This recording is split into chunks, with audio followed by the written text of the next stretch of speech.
Welcome to another episode of Theological Sidebars. Here we are today. It is the month of January, and we're going to be starting back. So I hoped that today I'd be cranking out something with Dr. Andrew Marquez on doing something with OTXNT, but no, he was busy. So that'll probably happen next week. So also, if you have questions or topics you'd like him and I to take on, shoot them in here. Let us know. All right, but today we're talking about something a little interesting. It's going to be something that, as you close through the Christmas stuff, one of the things that we probably do is you've probably read the Christmas story. And after that Christmas story, you probably read about how Mary and Joseph with baby Jesus have fulfilled certain prophecy, especially in the book of Matthew. Matthew is very concerned with showing how Jesus fulfills prophecy. And so there's some interesting little things that I think are worth hitting on and just discussing. Today, in particular, the one I want to look at comes from Matthew chapter 2, and look at how it ends in verse 23. Just to give a little context, they've come out of Egypt. The angel has given him a dream, and he gets to Israel, but he also Joseph doesn't want to go back into Judea because Archelaus, the crazy son of Herod, is over that area, and he'll be deposed soon enough by the Romans, but, nobody knows that at this point because it's still fresh and he's there for some time still. But look at verse 22. So when he heard that Archelaus was ruling over Judea in the place of his father Herod, he was afraid to go there. And being warned in a dream, he withdrew to the region of Galilee. And he went and he settled in a town called Nazareth to fulfill what was spoken through the prophets, that he would be called a Nazarene. Okay, couple things to just work through. If you read the Gospel of Luke starts with them being in Nazareth and then traveling down to Bethlehem. Matthew's Gospel doesn't do that. Matthew's Gospel does not include that they started there in Nazareth. We don't get that at all. Luke's tells us that they start in Nazareth and they go to Bethlehem because of this census, but that's about it. So Matthew leaves out where they started. So, but that's not necessarily an issue to Matthew. Matthew doesn't really care to talk about all those pieces necessarily. His stuff that he's concerned about is showing fulfillment of prophecy, and so it is that Jesus is born in Bethlehem. Now, Matthew makes a big deal about they go back up into Nazareth. Now, Luke starts with Nazareth, and you've got to kind of think through this. So, Matthew's not saying that this is the first time they've gone to Nazareth. Matthew is just starting kind of what he wants to do, which is show fulfillments of prophecy. And so it does appear, actually, when you read this narrative, right, that kind of putting Luke and Matthew together, it's very easy to see that Matthew and Mary probably don't want to go back to Nazareth, right? That's not even on Matthew's radar. Look, as we go, and I kind of scrolled to show you this, his intention was to go back to Bethlehem, not to go to Nazareth. And you might say, well, why? Well, because everybody knows their business up there. They know that there's something that they can't quite understand has taken place. So I assume that they don't want to head back to Nazareth originally. In fact, they want to go back into Bethlehem, where they'd just gotten their start before they had to have to move on and go into Egypt. But that's not how God has it planned. God has it planned for them to go back into Nazareth. Now, part of that, by the way, is going to be because there's some prophecy that's fulfilled there. In fact, one of the prophecies that I think is interesting to look at comes from the book of Isaiah. I'm going to get it up and running for you to see and we do see this as fulfilled later on. Obviously, when Jesus starts his ministry in the area of Galilee, it is seen as it is seen as a fulfillment of that he is starting his ministry in Galilee. Like Matthew will make a big deal about that, as you'll see right here. Like Matthew quotes Isaiah 9, talking that it was significant that Jesus starts his ministry up in Galilee.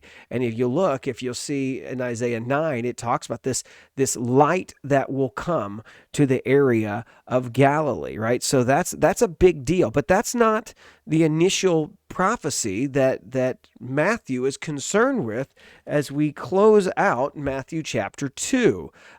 He's concerned with this prophecy right here in 23. And it says that he went and settled in a town called Nazareth to fulfill what was spoken through the prophets, that he would be called a Nazarene. Now, here's the deal. Many of us have probably looked this, and you've probably tried to look in your Bible and say, where is that passage that the Messiah was supposed to grow up in Nazareth? And here's what you got to remember. Somebody like Matthew, who is very, very particular in wanting to show the prophecies fulfilled in the Old Testament by Messiah, you've got to remember, he knows what he's doing. He is not just making this stuff up. He's not just finding random verses. And I will say this, many times have I kind of interacted with people who think that things like Matthew, like gospel writers like Matthew, are kind of just, they're apostles. They can kind of make things up and make verses, like mash Jesus into the verses. I don't think you can do that. I think Matthew knows exactly what he's doing as he quotes these passages. Now, notice, though, here in our English version doesn't bold this out because it's not a passage. Now, there's something to note. I'm going to show you this, and this is something that, you can't typically do on Sundays. I want to show you that there is kind of a formula that Matthew uses for showing quotation. So here's one. The next one right here is in chapter 3. For he is the one spoken of through the prophet Isaiah, who said blank. Now, that's a very interesting formula that he uses. Go back up here. This is what was spoken through Jeremiah the prophet, which that was fulfilled. And actually, if you'll look and you will see that all of them in their initial quotations, when you go through, they all actually have the same thing, that right after that it says saying, right? That he's using a quotation formula. So it's not going to help. I can show you if you want to look over here. Like if you look right before 18, he uses the word talking about that this is what the prophet says. Every time he uses that quote, he's using these words to kind of tee up that he's got a quote in mind.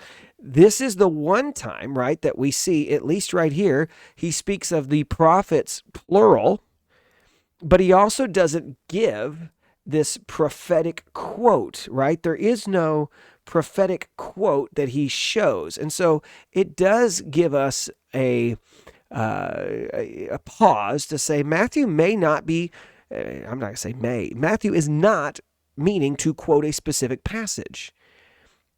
He doesn't use the formula of he's quoting a passage here. What he's doing is he's saying that something, right, comes from the prophets, that collectively the prophets spoke about, that this guy would be called a Nazarene.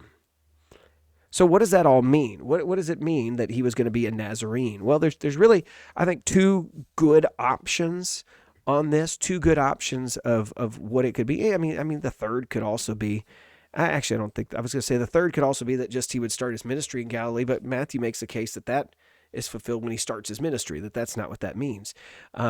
There's really two good options. Okay, here's the first one. First option of what does this mean? What does it mean that he'd be called a Nazarene?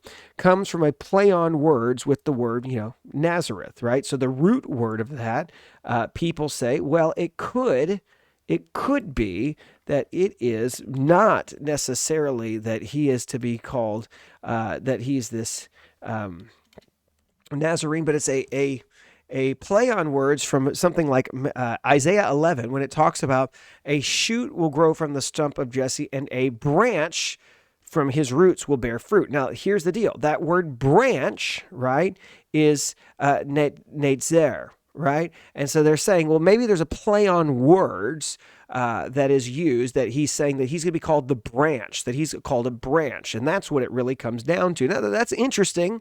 It could be that that's what it is, that they're just saying he's going to be called a branch in the same way he's from this town called Nazareth. Okay, that's definitely an option. Is it's a good one, but it could be that more than that, it could just be that Matthew is using this to say that and this is an old tradition as well, an old interpretation, that when he says that he was called a Nazarene, it is going to be, at that time, those people understood that Nazareth was really just a kind of a backwards town, that it was more of a joke to come from that town. There was nothing special that comes from that town. You'll see things like John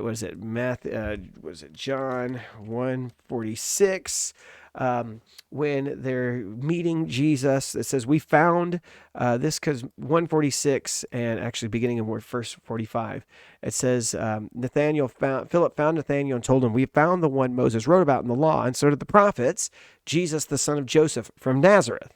Can anything good come out of Nazareth, right? So Nazareth is known as this place, at least to them, historically, that it's not a good place. It's a place of scorn.